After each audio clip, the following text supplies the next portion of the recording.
தியானம் சம்பந்தமாக சில சில சந்தேகங்கள் சிலருக்கு இருக்கும்.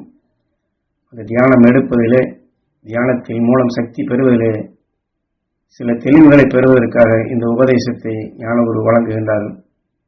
துருவ நட்சத்திரத்தின் பேரருள் பேரொளி நாங்கள் பெற வேண்டும் என்று தியானித்து அந்த சக்திகளை நாம் அனைவருமே பெற்றுக்கொண்டே வருகின்றோம். புதிதாக இந்த தியானம் செய்வோரும் சரி, ஏற்கனவே செய்து பழகியோரும் சரி, அதை எவ்வாறு பெற வேண்டும் என்றும் எப்படி பெற்றுக்கொண்டிருக்கின்றோம் என்பதை உணர்ந்து கொள்வது நல்லது. தியானத்தில் எடுக்கும் பொழுது துருவ நட்சத்திரம் என்று எண்ணினாலும் இதுதான் துருவ நட்சத்திரம் என்று தெரியாது. ஆனால் துருவ நட்சத்திரத்தின் ஒளிக்கற்றைகள் நம் உடலுக்குள் மோதும் பொழுது உடலிலே ஒரு வெளிச்சம் வரும். அங்கே மட்டுமல்ல, நம் உடலுக்குள்ளும் ஒரு விதமான அலைகள் வரும். உடலுக்குள் அந்த உணர்வலைகள் அலை அலையாக படர்ந்து அது வெளியேறும். சீராக தியானம் செய்வோர் இதை பார்த்திருக்கலாம். என்றால் புதிதாக இருப்பதால் சிலர் இதை பார்க்க முடியவில்லை அல்லது தெரிய முடியவில்லை என்றாலும் தொடர்ந்து எடுத்து பழகுதல் வேண்டும். காரணம், இந்த வாழ்க்கையில் நாம் ஏற்கனவே எடுத்துக்கொண்ட சலிப்பு, சஞ்சலம், சங்கடம், வெறுப்பு, வேதனை, கோபம், ஆத்திரம், குரோதம், பயம் அதிகமாக நமக்குள் பதிவாகி இருக்கின்றது.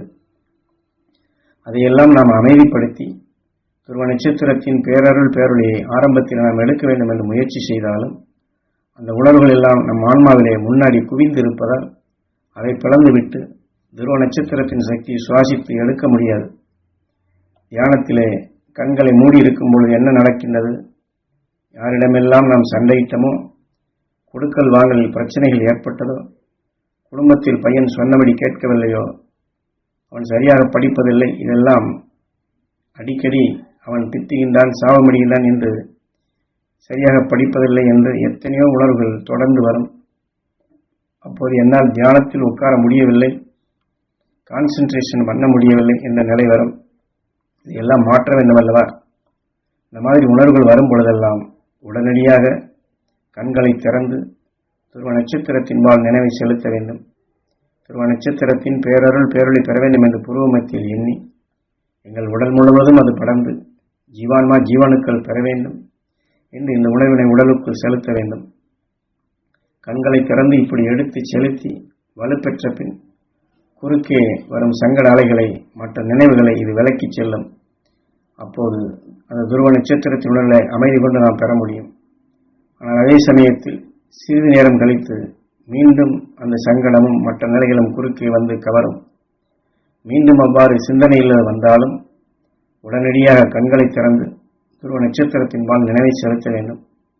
துருவ நட்சத்திரத்தின் சக்தி ஏங்கி சுவாசித்து எங்கள் உடல் முழுவதும் அந்த சக்தி படர வேண்டும், எங்கள் இரத்த நாளங்களில் கலக்க வேண்டும் என்று இந்த உணர்வுகளை சேர்த்து அடிக்கடி சுத்தப்படுத்தி கொண்டே வந்தால் நம் உடலுக்குள் இருக்கும் அணுக்களுக்கும் சிறுக சிறுக இந்த வலு ஏற்றப்பட்டு தீமை வராதபடி, பிற உணர்வுகள் வராதபடி தடுத்துக் கொள்ள முடியும்.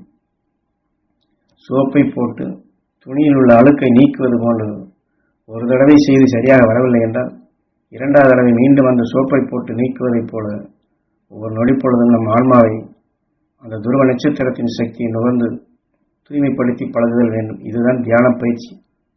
தியானம் இருந்தேன், எனக்கு ஒன்றும் கிடைக்கவில்லை, எங்கே உட்கார்ந்தாலும் எழுந்து செல்லும்படி செய்கின்றது, எனக்கு ஒரு எதிரி இருக்கின்றான், அவனை நினைத்தவுடன் தியானம் செய்ய முடியவில்லை என்று அதையே சொல்லிக் கொண்டிருக்க வேண்டியதில்லை.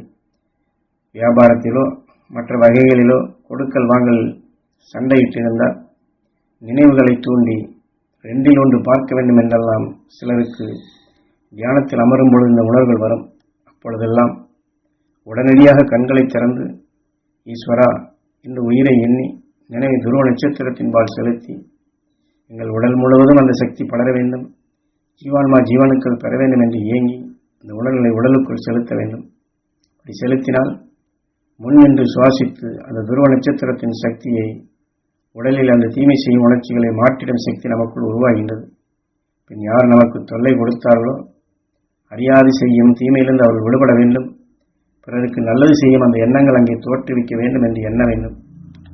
பையன் சொன்னபடி கேட்கவில்லை, எதிர்க்கிறான் என்றால் இந்த உணர்வுகள் தியானத்தை எடுக்க விடாதபடி தடுக்கும். அந்த நேரத்தில் உடனே கண்களை திறந்து துருவ நட்சத்திரத்தின் பேரருள் பேரொளி பெற வேண்டும் என்று ஏங்கிவிட்டு பையன் உடலில் துருவ நட்சத்திரத்தின் பேரருள் பேரொளி படர வேண்டும், அவனை அறியாமல் சேர்ந்த இருள்கள் நீங்க வேண்டும், மெய்ப்பொருள் காணும் அருள்சக்தி பெற வேண்டும், சிந்திக்கக்கூடிய ஆற்றல் வர வேண்டும், உயர்ந்த பண்புகள் வர வேண்டும் என்ற உணர்வை அங்கே அவன் மீது நாம் பாய்ச்ச வேண்டும். இப்படி எண்ணி எடுத்தால் அவன் உணர்வு நமக்குள் வராதபடி தடுக்க முடியும். அதே சமயத்தில் அவனை பற்றி உயர்ந்த எண்ணங்களை சிந்திக்கும் ஆற்றலும் நமக்குள் வலுவான நிலைகளாக உருவாகின்றது. இப்படி எடுத்து பழகினால்தான் தியானத்தில் அந்த சக்தி நமக்குள் வளர்ந்து கொண்டே வரும். எடுத்தவுடனே முழுமையாக அந்த சக்தியை கொண்டு வர முடியாது. எத்தனையோ வகையான உடலிலே உணர்வுகள் உடலுக்குள் சுழன்று கொண்டே இருக்கின்றது. அதை மாற்றிட கண்களை திறந்து மீண்டும் கண்களை மூடி திரும்ப கண்களை திறந்து திரும்ப கண்களை மூடி இப்படி துருவ நட்சத்திரத்தையே எண்ணி எடுக்கும் ஒரு பழக்கமாக துருவ நட்சத்திரத்தினை இணைத்து கலவையாக மாற்றி துருவ நட்சத்திரத்தின் சக்தி வலுவாக எடுக்கக்கூடிய ஒரு பயிற்சியாக நாம் அமைத்துக் கொள்ள வேண்டும். என்றால் குரு இந்த உபதேசத்திலே கண்களை திறந்து கண்களை மூடி கண்களை திறந்து கண்களை மூடி நினைவுகள் மாறும் பொழுதெல்லாம் நம்முடைய எண்ணங்கள் மாறும் பொழுதெல்லாம் அதை சமப்படுத்தி துருவ நட்சத்திரத்தின் சக்தி நமக்குள் வலுவாக்கி தியானத்தின் மூலம் உயர்ந்த சக்தியை பெறுவதற்குண்டான வழிமுறைகளை பயிற்சியாக கொடுக்கின்றார்கள்.